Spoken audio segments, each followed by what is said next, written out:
سورۃ النحل کی ابتدائی آیات۔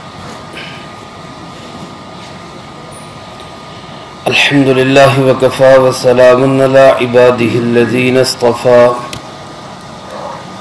خصوصاً علی سید الرسل وخاتم الانبیاء وعلی آلہ واصحابہ الاتقیاء، اما بعد فاعوذ باللہ من الشیطان الرجیم، بسم اللہ الرحمن الرحیم۔ اتی امر اللہ فلا تستعجلوا، سبحانہ وتعالی عما یشرکون۔ ينزل الملائكة بالروح من أمره على من يشاء من عباده أن أنذروا أنه لا إله إلا أنا فاتقون، خلق السماوات والأرض بالحق تعالى عما يشركون۔ أتى أمر الله، آ گیا اللہ کا حکم، فلا تستعجلوا، پس تم جلدی مت کرو، سبحانہ وتعالی، پاک ہے وہ اور بہت بلند ہے، عما یشرکون، ان سب سے جن کو وہ شریک ٹھہراتے ہیں۔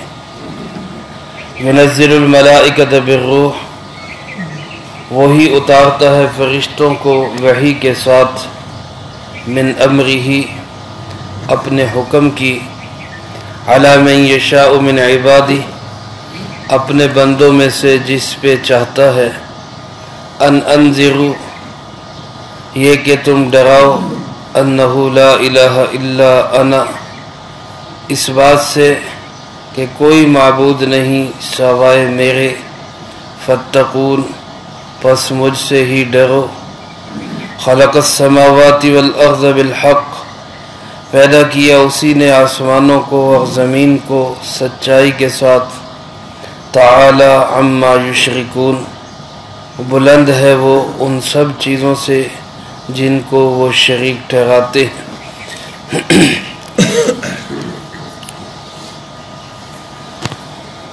اس سورت کا نام سورۃ النحل ہے۔ عربی زبان میں نحل شہد کی مکھی کو کہتے ہیں۔ اس سورۃ مبارکہ میں اللہ پاک نے اپنی توحید کے بہت سارے دلائل بیان فرمائے ہیں۔ انہی میں ایک دلیل شہد کی مکھی کو اللہ پاک نے اس کے شہد بنانے کو، اس کی محنت کو اپنی توحید کے دلیل کے طور پہ پیش کیا ہے، اس لیے اس سورت کا نام سورۃ النحل ہے۔ بعض حضرات نے لکھا ہے اس سورت کا نام سورۃ النعم بھی ہے۔ نعم نعمتوں کو کہتے ہیں، چونکہ اللہ پاک نے توحید کے بیان میں اپنی بہت ساری نعمتوں کا تذکرہ کیا، اس وجہ سے اس سورت کو سورۃ النعم کہتے ہیں۔ مکی سورت ہے، یعنی ہجرت سے پہلے نازل ہوئی۔ ہجرت سے پہلے نازل ہونے والی صورتوں کو مکی کہا جاتا ہے، چاہے وہ کہیں بھی نازل ہوئی ہوں، اور ہجرت سے بعد میں نازل ہونے والی صورتوں کو مدنی کہا جاتا ہے، چاہے وہ مدینہ منورہ میں نازل ہوئی ہوں یا کہیں اور نازل ہوئی۔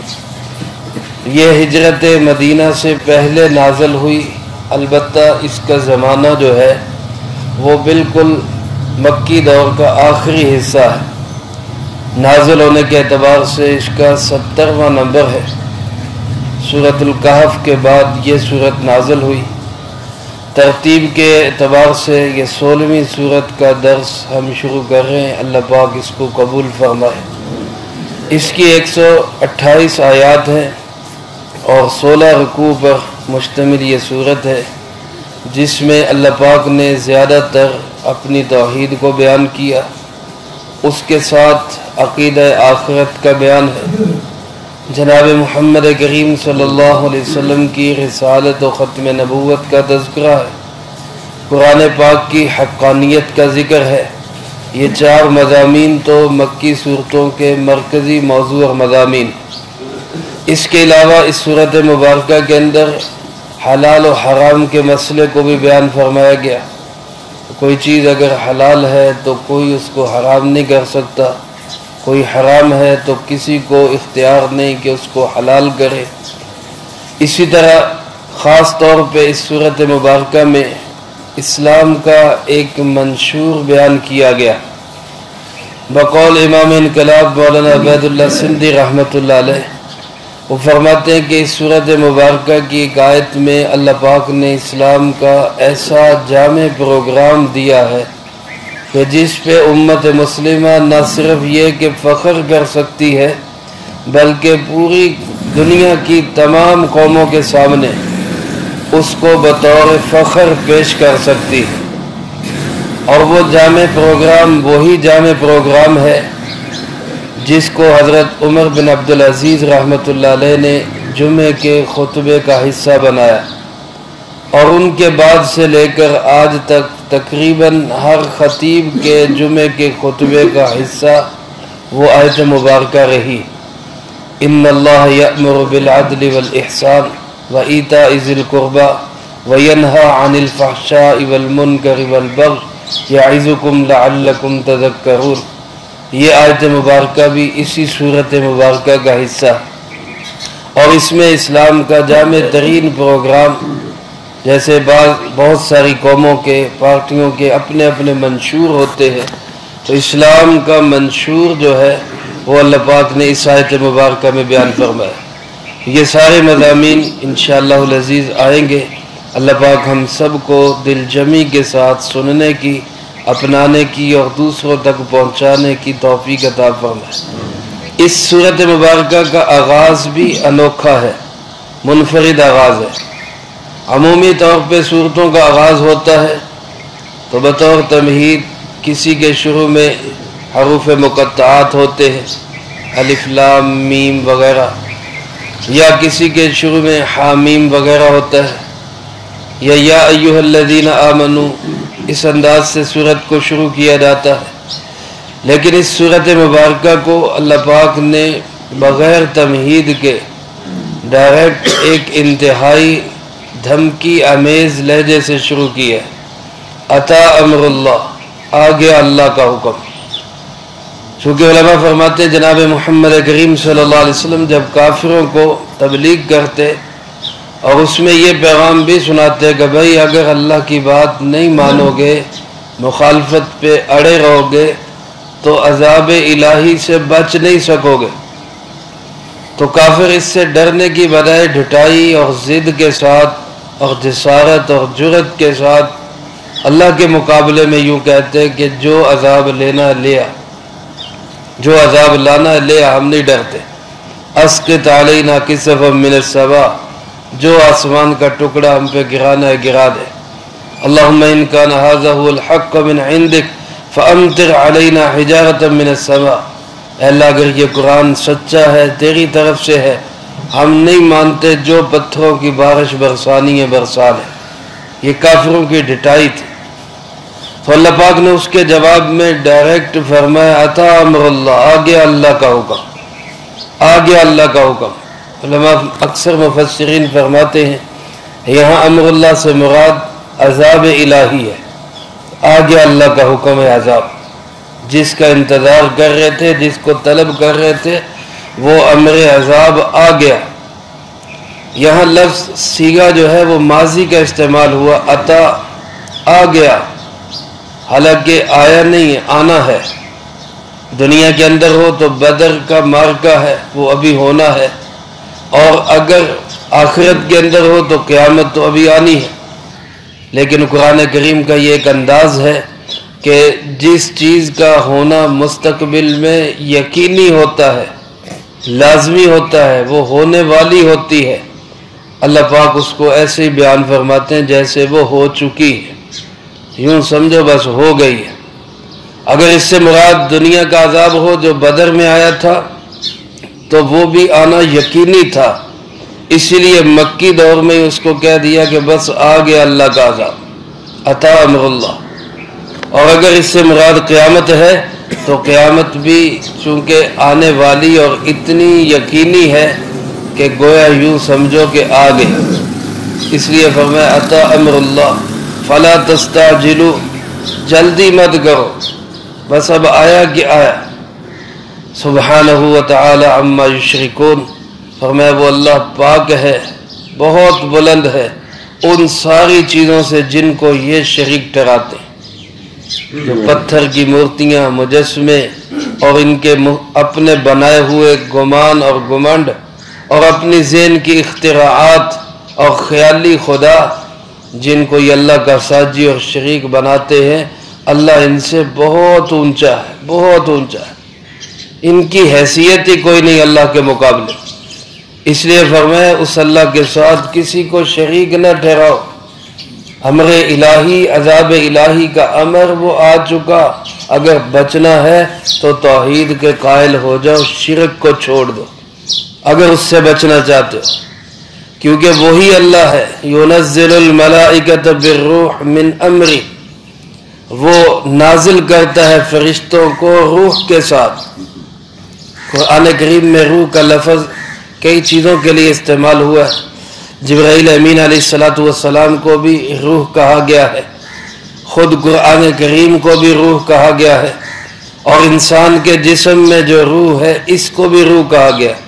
یسألونک عن الروح قل الروح من امر ربی، ہمارے جسم میں جو روح موجود ہے اور ہم زندہ ہیں، یہ اللہ کا حکم ہے۔ جب یہ روح نکل جاتی ہے انسان ختم ہو جاتا، اس کو بھی روح کہا گیا۔ تاہم مفسرین کرام رحمہم اللہ فرماتے ہیں یہاں روح سے مراد وحی ہے، اللہ فرشتوں کو بھیجتا ہے وحی دے کر، یا روح سے مراد یہاں پر دین ہے، اللہ فرشتوں کو بھیجتا ہے دین دے کر۔ وحی اور دین ایک ہی چیز ہے، اللہ فرشتوں کو بھیجتا ہے اپنے حکم کے ساتھ، علی من یشاء من عبادی، اپنے بندوں میں سے جس پہ چاہتا ہے۔ کفار کو یہ بھی ایک بہت بڑا اعتراض تھا کہ جناب اگر وحی اترنی تھی، اللہ نے کوئی اپنا کلام بھیجنا ہی تھا، اور اگر اللہ نے کسی کو نبی بنانا ہی تھا تو لولا نزل ھذا القرآن علی رجل من القریتین عظیم، یہ مکے اور طائف میں بڑے بڑے جاگیردار، سرمایہ دار، دولت مند بیٹھے ہیں، اللہ نے ان پہ کیوں نہیں وحی اتاری؟ یہ ابو طالب کا یتیم بھتیجا ہی ملا تھا، اسی پہ اتارنی تھی اللہ نے، جو خود بھی اپنے زندگی جو ہے فقیرانہ گزار رہا ہے، اور اسی پہ وحی اتار دی۔ تو گویا وہ سمجھتے تھے کہ جس طرح دنیا کے منصب جاگیرداروں کے، سرمایہ داروں کے پاس ہوتے ہیں، یہ دینی منصب بھی کسی ایسے ہی آدمی کے پاس ہونا چاہیے۔ اللہ پاک نے فرمایا یہ کوئی تمہارے باپ کی وراثت، یہ ماں کا جہیز نہیں، یہ نبوت اور وحی اور دین جو ہے یہ میرے اختیار میں ہے، میں جس کو پسند کرتا ہوں اس کو دیتا ہوں۔ علماء نے لکھا ہے کہ ولی انسان اپنی محنت سے بن سکتا ہے، محنت کرے، اللہ کے ساتھ تعلق جوڑے، نمازیں پڑھے، اللہ کے احکامات پہ عمل کرے، معاملات صحیح رکھے، اللہ کا ولی بن سکتا ہے محنت کے ساتھ۔ لیکن نبی جو ہے کوئی محنت کے ساتھ نہیں بنتا۔ نبوت کسبی چیز نہیں ہے، وہبی چیز ہے۔ کسبی کا معنی ہوتا ہے اپنے کسب اور محنت سے کسی چیز کو حاصل کرنا۔ محنت سے انسان ولی بن سکتا ہے، عالم بن سکتا ہے، محدث بن سکتا ہے، فقیہ بن سکتا ہے، بہت بڑا اللہ والا بن سکتا ہے، لیکن نبی کا مقام جو ہے یہ تو اللہ کے چناؤ سے ملتا ہے، اللہ کی عطا سے ملتا ہے۔ اور اللہ پاک نے کم و بیش 1,24,000 انبیاء علیہ السلام کا چناؤ کر لیا۔ پہلے اس کے آدم علیہ السلام تھے اور آخری جناب محمد کریم صلی اللہ علیہ وسلم۔ اب علماء لکھتے ہیں دنیا 10 لاکھ سال تک بھی چلے تو نہ کوئی نیا نبی آئے گا، نہ کسی نئے نظام کی ضرورت ہے۔ اب ساری قیامت تک کی ساری امتوں، ساری قوموں کے لیے ایک ہی نظام ہے، ایک ہی نبی ہے، اور وہ جناب محمد کریم صلی اللہ علیہ وسلم، اور انہی کا نظام ہے۔ اللہ پاک فرماتے ہیں میں اپنی وحی اتارنے میں با اختیار ہوں، اور میں جس کو چاہتا ہوں اپنے بندوں میں سے اس کے سر پہ نبوت کا تاج سجا دیتا ہوں۔ تو جب میں نے سجا دیا جناب محمد کریم صلی اللہ علیہ وسلم کے سر مبارک پہ نبوت بلکہ ختم نبوت کا تاج، تو پھر تمہیں چاہیے کہ ان کی بھی اطاعت کرو، میری بھی اطاعت کرو۔ اور اللہ اپنے نبی کو وحی کیا بھیجتا ہے؟ فرمایا ان انذروا، کہ لوگوں کو جا کے خبردار کرو، آگاہ کرو، انہ لا الہ الا انا، بتاؤ جا کے، میرا یہ پیغام دو جا کے کہ میرے سوا کوئی معبود نہیں۔ سارے نبیوں کا یہی پیغام تھا۔ علماء فرماتے ہیں کہ توحید کے سچا ہونے کی یہی ایک بہت بڑی دلیل ہے کہ کم و بیش 1.25 لاکھ انسان جو عقل سمجھ کے اعتبار سے ساری دنیا کے انسانوں میں سب سے افضل، جن کی سمجھ اور عقل ساری دنیا کے انسانوں سے افضل عقل ہے، اور وہ آپس میں ملے بھی نہیں، اکثر ان میں سے آپس میں کسی کی ملاقات نہیں ہوئی، بلکہ ان کے علاقے بھی دور دور، زمانے بھی دور دور، اس کے باوجود ان 1.25 لاکھ انسانوں کا موقف یہی ہے کہ اللہ ایک ہے، اس کا کوئی ساجی اور شریک نہیں۔ اتنے سمجھدار انسان ایک ہی بات پہ قائم ہو، اتنے ذہین فتین اور عقل مند انسان ایک ہی بات پہ قائم ہو، آپس میں ملاقات بھی نہ ہوئی ہو، رابطہ بھی نہ ہوا ہو، زمانے بھی ایک نہ ہو، جگہ بھی ایک نہ ہو، تو اس سے پتہ نہیں چلتا کہ کچھ تو ہے کہ سارے ہی سیانے بندے یہی بات کہہ رہے ہیں۔ وہ کہتے ہیں نا 4 سیانے بندے کو گال کہہ رہے ہیں تو مان لینی چاہیے، تو یہ 4 نہیں 1.25 لاکھ سیانے انسان، اور ایسے سیانے انسان ہیں کہ ان جیسا سیانا کوئی ہو ہی نہیں سکتا، اور وہ 1.25 لاکھ سیانے یہ کہہ رہے ہیں اللہ ایک ہے، اس کا کوئی ساجی اور شریک نہیں۔ ان کو جا کے یہ پیغام دو کہ میں ہی معبود ہوں، میرے سوا کوئی معبود نہیں، فتقون، لہذا مجھ سے ڈرو، ڈرو مجھ سے۔ پھر اللہ پاک نے اپنی قدرت اور توحید کے دلائل کا آغاز کیا۔ سب سے پہلے آسمان و زمین کی تخلیق کا ذکر کیا، فرمایا خلق السماوات والارض بالحق، اللہ نے آسمان و زمین کو ایک حقیقت بنایا، یہ کوئی محض ڈرامہ یا شو بازی نہیں، یا کوئی ایک فنکشن نہیں ہے کہ چھوٹا سا فنکشن سجایا، اس کے لیے شامیانے لگائے، تمبو کناتیں لگائیں اور ایک سٹیج تیار کیا، اور جناب وہ جلسہ ہو گیا یا وہ پروگرام ہو گیا یا فنکشن ہو گیا، اس کے بعد چھٹی، بس ایسا نہیں۔ یہ ایک حقیقت ہے، ایک سچائی ہے، اس کا کوئی مقصد ہے، اور اس سارے کے سارے بنانے کا مقصد کیا ہے؟ لِيَبْلُوَكُمْ أَيُّكُمْ أَحْسَنُ عَمَلًا، تاکہ وہ اللہ سب کے سامنے لا سکے کہ تم میں بہترین عمل کرنے والا کون ہے۔ یہ سارا جہان اس لیے اللہ نے بنایا۔ فرمایا لہذا سب سے پہلے عقیدے کو پاک رکھو، اور یہ دل میں بات بٹھاؤ، تعالی عما یشرکون، لوگ جن جن چیزوں کو اللہ کا شریک بناتے ہیں اللہ ان سب سے بہت اونچا ہے، بہت بلند ہے، وہ تو اللہ کی کسی پاسنگ میں بھی نہیں آتے۔ ایک ذرے کی صحرا سے نسبت ہو سکتی ہے، ایک قطرے کی دریا سے نسبت ہو سکتی ہے، اور ایک ہوا کے ایک معمولی سے حصے کی طوفانوں کے ساتھ نسبت ہو سکتی ہے، لیکن اللہ کے ساتھ تو کسی کی کوئی نسبت نہیں ہو سکتی۔ اللہ بہت بلند ہے۔ اپنے عقیدے کو، عمل کو پاک رکھو، پھر اس کے بعد اللہ سے طالب رہو کہ اللہ ہمیں نجات بھی دے، عزت بھی دے۔ چنانچہ اسی توحید کے مضمون کو اللہ پاک نے آگے مختلف دلائل سے آشکارا کیا، اس کا تذکرہ انشاءاللہ اگلی فرصت میں ہوگا۔ اللہ پاک سے دعا ہے اللہ مجھے آپ کو سب کو قرآن و سنت کی صحیح سمجھ نصیب فرمائے، اور اس پہ عمل کر کے دوسروں تک پہنچانے کی توفیق عطا فرمائے۔ بسم اللہ الرحمن الرحیم، الحمد للہ رب العالمین والعاقبۃ للمتقین والصلاة والسلام علی اشرف الانبیاء والمرسلین وخاتم النبیین، اللہم لک الحمد کما ینبغی لجلال وجہک وعظیم سلطانک، اللہم لا احصی ثناء علیک انت کما اثنیت علی نفسک، اللہم لک الحمد کما انت اہلہ، صلی علی محمد کما انت اہلہ، وافعل بنا ما انت اہلہ، فإنک اہل التقوی واہل المغفرہ۔ اللہم ربنا ظلمنا انفسنا وإن لم تغفر لنا وترحمنا لنکونن من الخاسرین۔ اے مولا کریم، جو پاک کلام پڑھا گیا، جو درس قرآن ہوا، اے اللہ اس کو اپنی بارگاہ میں قبول فرما۔ اے اللہ اس کا پورا اجر و ثواب ہمارے پیارے آقا جناب نبی پاک صلی اللہ علیہ وسلم کو ہدیۃً نصیب فرما۔ آپ علیہ السلام کو ہم سب کی طرف سے بہترین جزائے خیر نصیب فرما۔ آپ کے توسل سے تمام انبیاء، تمام صحابہ، تمام بزرگان دین، مشائخ امت، فقہاء امت، محدثین امت، نبی پاک صلی اللہ علیہ وسلم کی امت کے وہ تمام لوگ جو اس دنیا سے جا چکے، جو موجود ہے، جو قیامت تک آئیں، اے اللہ سب کو اس کا اجر و ثواب نصیب فرما۔ تمام مرحومین کی قبور کو جنت کا باغ بنا، سب کے درجات کو بلند فرما، سیئات کو حسنات سے تبدیل فرما۔ بالخصوص ہمارے محترم حاجی ولی صاحب کی والدہ محترمہ، اے اللہ ان کو کروٹ کروٹ چین سکون نصیب فرما۔